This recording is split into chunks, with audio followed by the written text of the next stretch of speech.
Chapter 6, Pig and Pepper. For a minute or two, she stood looking at the house and wondering what to do next, when suddenly a footman in livery came running out of the wood. She considered him to be a footman because he was in livery. Otherwise, judging by his face only, she would have called him a fish, and rapped loudly at the door with his knuckles. It was opened by another footman in livery, with a round face and large eyes like a frog, and both footmen, Alice noticed, had powdered hair that curled all over their heads. She felt very curious to know what it was all about, and crept a little way out of the wood to listen.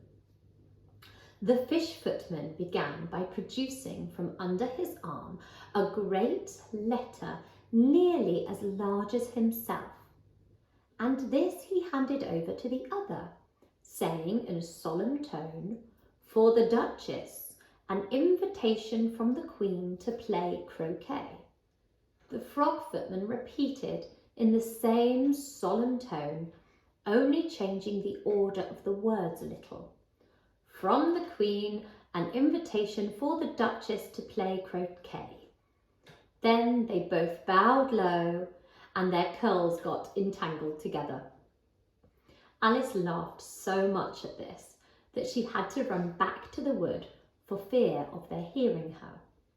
And when she next peeped out, the fish was gone, and the other was sitting on the ground near the door, staring stupidly up at the sky. Alice went timidly up to the door and knocked.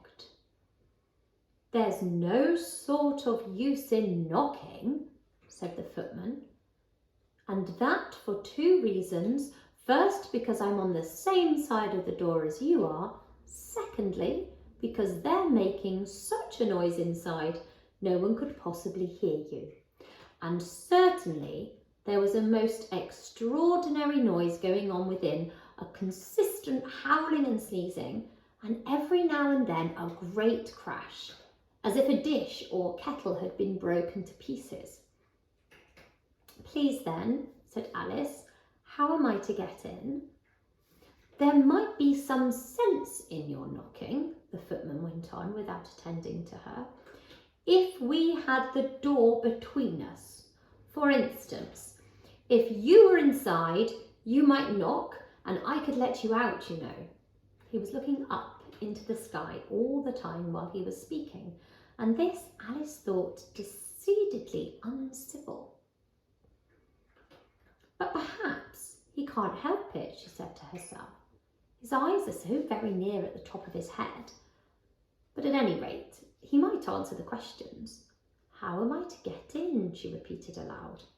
"I shall sit here," the footman remarked, "till tomorrow." At this moment, the door of the house opened and a large plate came skimming out, straight at the footman's head. It just grazed his nose and broke to pieces against one of the trees behind him. "Or the next day, maybe," the footman continued in the same tone, exactly as if nothing had happened. "How am I to get in?" asked Alice again in a louder tone. "Are you to get in at all?" said the footman. "That's the first question, you know." It was, no doubt, only Alice did not like to be told so. "It's really dreadful," she muttered to herself, "the way all the creatures argue. It's enough to drive one crazy." The footman seemed to think this a good opportunity for repeating his remark with variations. "I shall sit here," he said, "on and off 4 days and days." "But what am I to do?" asked Alice. "Anything you like," said the footman, and began whistling. "Oh, there's no use in talking to him," said Alice desperately. "He's perfectly idiotic." And she opened the door and went in. The door led right into a large kitchen, which was full of smoke from one end to the other. The Duchess was sitting on a 3-legged stool in the middle, nursing a baby. The cook was leaning over the fire, stirring a large cauldron which seemed to be full of soup. "There's certainly too much pepper in that soup," Alice said to herself, as well as she could for sneezing. There was certainly too much of it in the air. Even the Duchess sneezed occasionally. And as for the baby, it was sneezing and howling alternately without a moment's pause. The only things in the kitchen that did not sneeze were the cook and a large cat which was sitting on the hearth and grinning from ear to ear. "Please would you tell me," said Alice, a little timidly, for she was not quite sure whether it was good manners for her to speak first, "why your cat grins like that?" "It's a Cheshire cat," said the Duchess, "and that's why, pig." She said the last word with such sudden violence that Alice quite jumped, but she saw in another moment that it was addressed to the baby and not to her, so she took courage and went on again.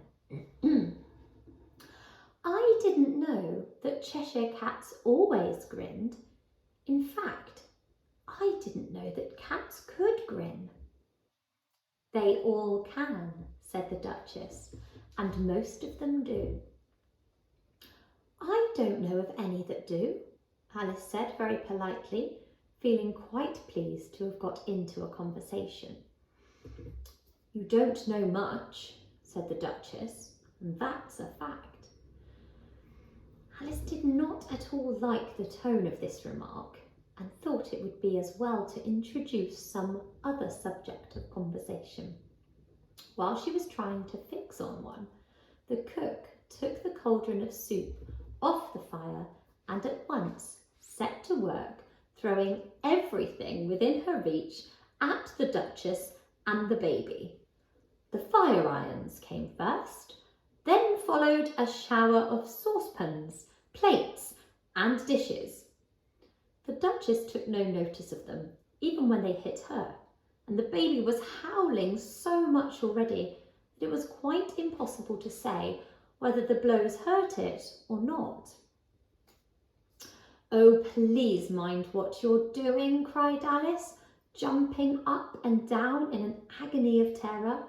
"Oh, there goes his precious nose," as an unusually large saucepan flew close by it and very nearly carried it off.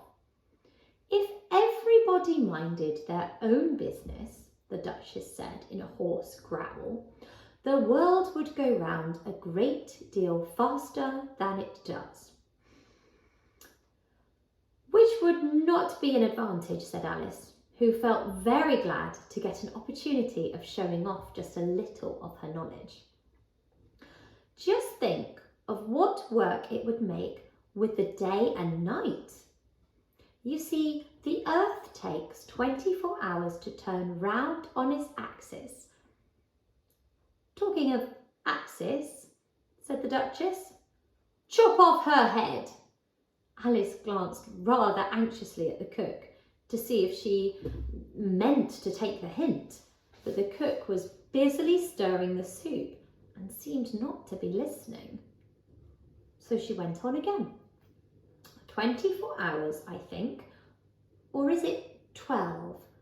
"Oh, don't bother me," said the Duchess. "I never could abide figures." And with that, she began nursing her child again, singing a sort of lullaby to it as she did so, and giving a violent shake at the end of every line. "Speak roughly to your little boy and beat him when he sneezes. He only does it to annoy because he knows it teases."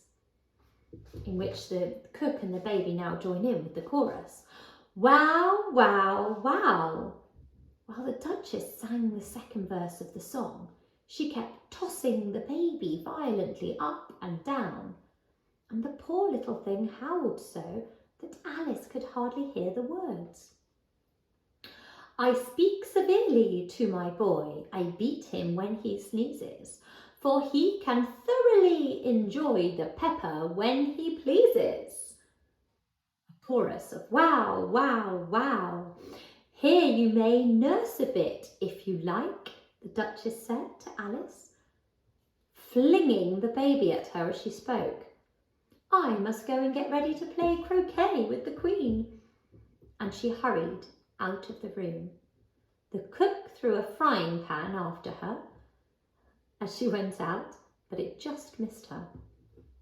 Alice caught the baby with some difficulty, as it was a queer-shaped little creature, and held out its arms and legs in all directions, just like a starfish, thought Alice. The poor little thing was snorting like a steam engine when she caught it, and kept doubling itself up and straightening itself out again, so that altogether, for the first minute or two, it was as much as she could do to hold on to it. As soon as she had made out the proper way of nursing it, which was to twist it up into a sort of knot and then keep tight hold of its right ear and left foot so as to prevent it undoing itself, she carried it out into the open air. If I don't take this child away with me, thought Alice, they're sure to kill it in a day or two. Wouldn't it be murder to leave it behind? She said the last word out loud, and the little thing grunted in reply. It had let off sneezing by this time. Don't grunt, said Alice. That's not at all a proper way of expressing yourself.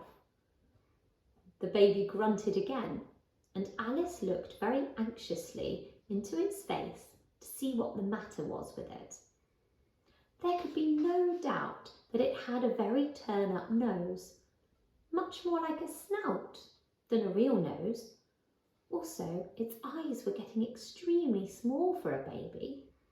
Altogether, Alice did not like the look of the thing at all.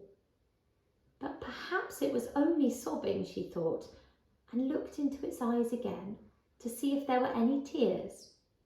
No, there were no tears. If you were going to turn into a pig, my dear, said Alice seriously, I'll have nothing more to do with you, mind now. The poor little thing sobbed again, or grunted, it was impossible to say which, and they went on for some while in silence. Alice was just beginning to think to herself, now what am I to do with this creature when I get it home? When it grunted again, so violently that she looked down into its face in some alarm. This time there could be no mistake about it. It was neither more nor less a pig, and she felt that it would be quite absurd for her to carry it further. So she set the little creature down and felt quite relieved to see it trot away quietly into the wood. If it had grown up, she said to herself, it would have made a dreadfully ugly child. But it makes rather a handsome pig, I think. And she began thinking over other children she knew, who might do very well as pigs, and was just saying to herself, if one only knew the right way to change them, when she was a little startled by seeing the Cheshire Cat sitting on the bough of a tree a few yards off. The cat only grinned when it saw Alice. It looked good-natured, she thought. Still, it had very long claws and a great many teeth, so she felt that it ought to be treated with respect. Cheshire Puss, she began rather timidly, as she did not know at all whether it would like the name. However, it only grinned a little wider. Come, it's pleased so far, thought Alice, and she went on. Would you tell me, please, which way I ought to go from here? That depends a good deal on where you want to get to, said the cat. I don't much care where, said Alice. Then it doesn't matter which way you go, said the cat. So long as I get somewhere, Alice added as an explanation. Oh, you're sure to do that, said the cat. If you only walk long enough, Alice felt that this could not be denied, so she tried another question. What sort of people live about here? In that direction, the cat said, waving its right paw round, lives a hatter. And in that direction, waving his other paw, lives a March hare. Visit either you like. They're both mad. But I don't want to go among mad people, Alice remarked. Oh, you can't help that, said the cat. We're all mad here. I'm mad. You're mad. How do you know I'm mad? Said Alice. You must be, said the cat, or you wouldn't have come here. Alice didn't think that proved it at all. However, she went on. And how do you know that you're mad? To begin with, said the cat, a dog's not mad. You grant that? I suppose so, said Alice. Well then, the cat went on. You see, a dog growls when it's angry and wags its tail when it's pleased. Now I growl when I'm pleased and wag my tail when I'm angry. Therefore, I'm mad. I call it purring, not growling, said Alice.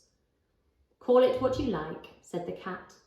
Do you play croquet with the Queen today? I should like it very much, said Alice, but I haven't been invited yet.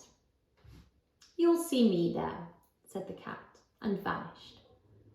Alice was not much surprised at this. She was getting used to queer things happening. While she was looking at the place where it had been, it suddenly appeared again. By the by, what became of the baby? Said the cat. I'd nearly forgotten to ask. It turned into a pig, Alice said, just as if it had come back in a natural way. I thought it would, said the cat, and vanished again. Alice waited a little, half expecting to see it again, but it did not appear. And after a minute or two, she walked on in the direction in which the March hare was said to live. I've seen hatters before, she said to herself. The March hare will be much the most interesting, and perhaps as this is May, it won't be raving mad, at least not so mad as it was in March. As she said this, she looked up, and there was the cat again, sitting on the branch of a tree. Did you say pig or fig? Said the cat. I said pig, replied Alice, and I wish you wouldn't keep appearing and vanishing so suddenly. You make one quite giddy.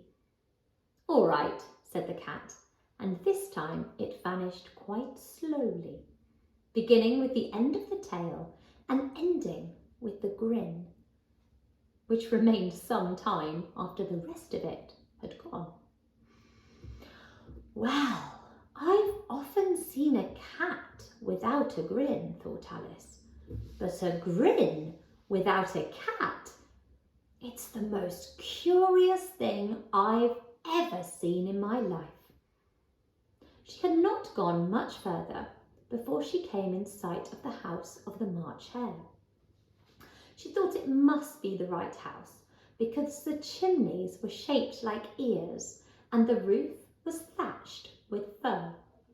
It was so large a house that she did not like to go near till she'd nibbled some more of the left-hand bit of mushroom and raised herself to about 2 feet high. Even then, she walked up towards it rather timidly, saying to herself, suppose it should be raving mad after all. I almost wish I'd gone to see the hatter instead.